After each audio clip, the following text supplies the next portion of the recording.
And then they will say, do you still believe that 1,000 years old writings called the Bible?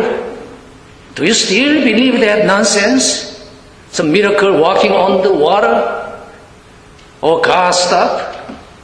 Look at the science and technology. Open your eyes. Don't believe the Bible. God is not there.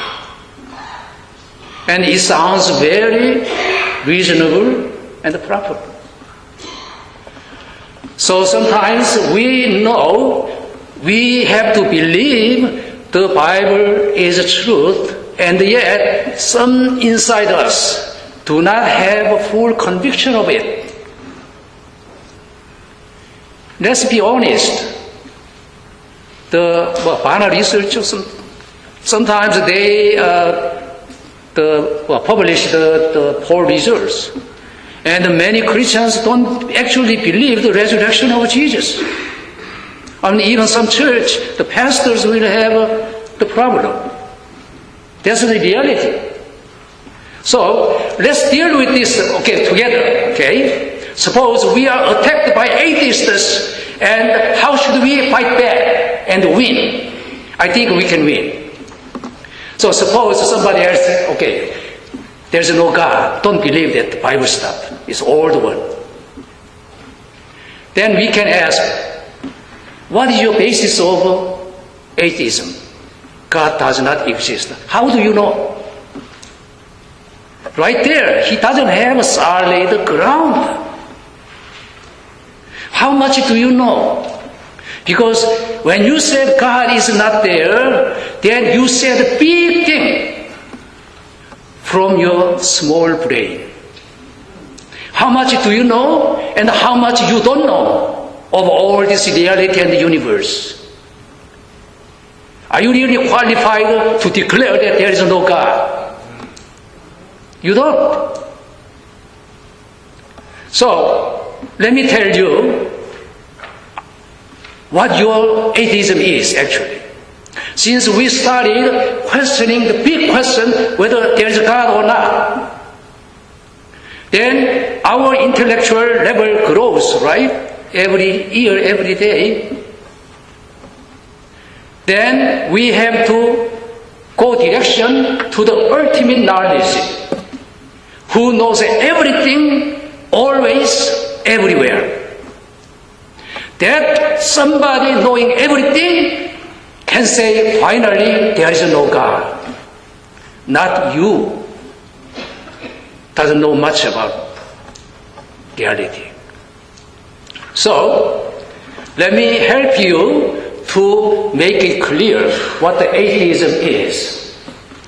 Atheism is basically the one who knows everything says, when I see everywhere, there is no God.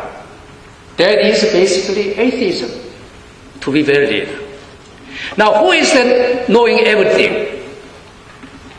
Stop playing the word game. We know what we are talking about. That's God. So, the conclusion is, atheism says, God says there is no God. That is atheism. So we helped them to define what the real identity of atheism. Then those people will ask us, how about you? What is the basis of your belief? Yes, I don't care about all the theisms, other religions, but I will speak for Christianity, Christian faith. Then say it. Okay, I will say it. The all-knowing God says, here I am. That is Christianity. So what do you mean by here I am? Yes, God is saying, you can meet me. That's what God is saying. How? Come to Jesus. So that is the difference we see between the atheism and the Christianity. Now you think, which one has better basis? I think we have a better basis. Then they will challenge, give me some proof that what you are saying is true. Okay. That is Jesus Christ. He died and resurrected, and disciples saw him alive, and they gave their life to testify that. Isn't that nice evidence? We can continue on and on.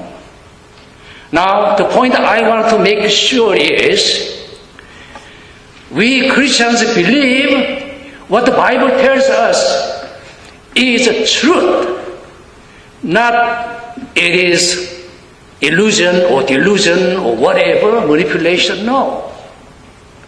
We are standing on the truth, not religious manipulation or imagination. And the more we stand firm and convinced the truthfulness of our Christian faith, we have more power.